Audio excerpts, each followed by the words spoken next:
Given below are two statements, one labelled assertion and reason दे रखा है। ठीक है, असर्शन दे रखा है carbon form two important oxides दे रखे हुए, कार्बन डाइऑक्साइड और CO। CO इज न्यूट्रल है, CO2 is acidic in nature है, जो कि एकदम करेक्ट बात है भाई।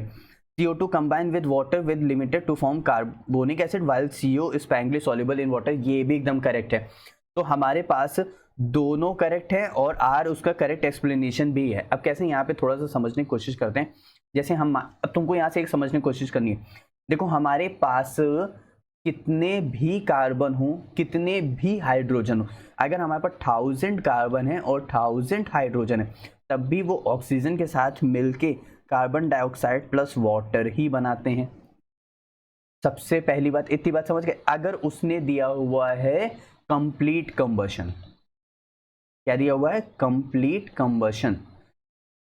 देखो मैं फिर कह रहा हूं, कंप्लीट कंबशन यानी ऑक्सीजन के प्रेजेंस में। केमिस्ट्री में कंबशन या हीट जो in the presence of air होती है वो ऑक्सीजन की प्रेजेंस में ही होती है, जो कि ये लिखा हुआ है। ठीक, मैंने कहा ना कितने भी कार्बन कितने भी हाइड्रोजन, अगर मैं CH4 भी ले लूं तब भी वो CO2 और H2O ही बनाएगा। लेकिन अगर उसने बोला इनकम्प्लीट ऑक्सीजन यानी इनकम्प्लीट कंबशन, तो हमारे पास बनेगा कार्बन मोनोऑक्साइड प्लस वाटर बनेगा। इतनी बात क्लियर? पक्का?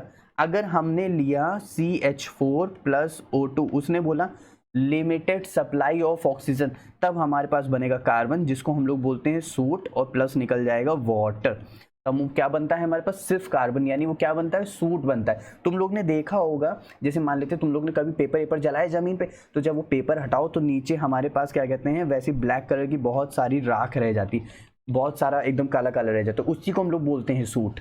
अब समझ आया? पक्का? ठीक है, तो यहाँ से यहाँ तक अच्छे से समझ आ गया। ठीक है, अब एक बात तो हमको पता चल गया CO2 कैसे बनना है, CO कैसे बनना है, और अगर कभी सूट पूछ ले तो कैसे बनना है। ठीक है, अब एक बात हमें ध्यान देनी है कि हमारे पास जो कार्बन डाइऑक्साइड है वो जाहिर सी बात है वो वाटर के साथ मिलकर कार्बोनिक एसिड बनाता है H2CO3, और यही तो एसिड रेन में फॉर्म करता है भाई। कार्बन डाइऑक्साइड वाटर के साथ मिलकर ऊपर से वाटर ड्रॉपलेट्स आती हैं, जो एयर में जो कार्बन डाइऑक्साइड जो एसिडिक गैसेस हैं वो प्रेजेंट है, उसी के साथ मिलकर वो एसिड रेन की फॉर्मेशन करते हैं। इसीलिए कहते हैं पहली बारिश में नहाना नहीं चाहिए, एसिड रेन यानी बीमारी बढ़ाती है। ठीक, यहाँ तक हम लोग समझ आ गए। और जो CO है वो कार्बन मोनोऑक्साइड है, वो न्यूट्रल गैस है। वो क्या है? न्यूट्रल गैस है। उसका चार्ज जो होता है वो 0 होता है। तभी तो तुम लोग ने भी पढ़ा होगा जब कोऑर्डिनेशन केमिस्ट्री पढ़ते हैं, तो उसमें भी जो CO है वो न्यूट्रल है, जो लाइगेंड है वो न्यूट्रल है। ठीक है, तो बस यही सब मतलब था।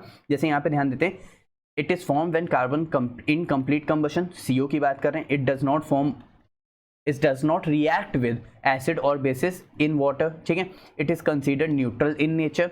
When carbon burns in excess oxygen, it react with water to form H2CO3, जो कि कार्बोनिक एसिड है, जो कि वीक एसिड है। ठीक, यहाँ पे CO2 जो है वो एसिडिक इन नेचर है, जिसकी वजह से वो H2CO3 की फॉर्मेशन कर रहा है। अगर हम लोग रीजन देखें, रीजन यहाँ पे हमारे पास क्या हो जाएगा? CO2 is soluble in water, form weak acid, and CO is sparingly soluble, मतलब या तो सॉल्युबल है नहीं या तो बहुत ही कम हो रही है, इज इन वाटर।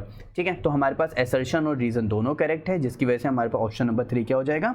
करेक्ट हो जाएगा।